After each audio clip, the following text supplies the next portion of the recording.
महुआ मोइत्रा की सांसदी चली गई, लेकिन अब सवाल ऐसे में ये उठता है कि क्या महुआ मोइत्रा के पास अब कोई विकल्प बचा है।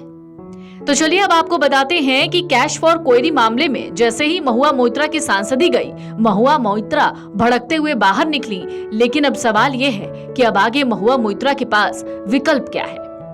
दरअसल टीएमसी की नेता महुआ मोइत्रा पर कैश फॉर क्वेरी के आरोप हैं। बीजेपी सांसद निशिकांत दुबे ने ये आरोप लगाए थे। महुआ ने बिजनेसमैन दर्शन हीरानंदानी के कहने पर संसद में अडानी ग्रुप और पीएम मोदी पर हमला बोला। साथ ही हीरानंदानी के कहने पर इस मुद्दे से जुड़े सवाल भी पूछे। इसके बदले में बिजनेसमैन हीरानंदानी से महुआ को गिफ्ट्स मिले। इसके अलावा महुआ पर आरोप है कि उन्होंने अपनी संसदीय आईडी का लॉगिन पासवर्ड भी बिजनेसमैन के साथ शेयर किया था। बिजनेसमैन उनकी आईडी का उपयोग कर खुद सवाल पूछते थे। इसके बाद ये मामला लोकसभा स्पीकर ओम बिरला के पास गया। उन्होंने इस पर एथिक्स कमेटी बनाई। कमेटी ने महुआ को दोषी माना। नतीजतन महुआ की सांसदी चली गई। लेकिन अब विकल्प क्या है? टीएमसी नेता महुआ मोइत्रा के पास एकमात्र विकल्प है कानूनी लड़ाई का। एथिक्स कमेटी की ड्राफ्ट रिपोर्ट को लोकसभा में पेश कर दिया गया। महुआ की सांसदी चली गई। अब वो इस फैसले को कोर्ट में चुनौती दे सकती है।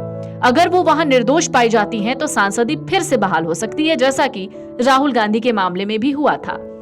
अगर वो दोषी होंगी तो सांसदी बहाल करने के सारे रास्ते बंद हो जाएंगे।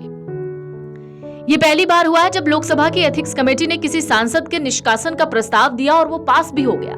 इससे पहले साल 2005 में 11 सांसदों के ऐसे ही एक मामले में निष्कासित किया गया था, लेकिन तब निष्कासन की सिफारिश राज्यसभा एथिक्स कमेटी और लोकसभा की जांच कमेटी ने की थी। दरअसल टीएमसी की नेता महुआ मोइत्रा की लोकसभा सदस्यता पर बीते कई दिनों से तलवार लटकी हुई थी। एथिक्स कमेटी की रिपोर्ट आने के बाद अब पता चल गया कि महुआ मोइत्रा सांसद नहीं रही। वीडियो डेस्क अमरउजाला.com। अगर आप ये वीडियो YouTube पर देख रहे हैं तो हमारे चैनल को सब्सक्राइब करें और बेल आइकन को दबाना ना भूलें। अगर आप Facebook पर ये वीडियो देख रहे हैं तो हमारे पेज को लाइक करें।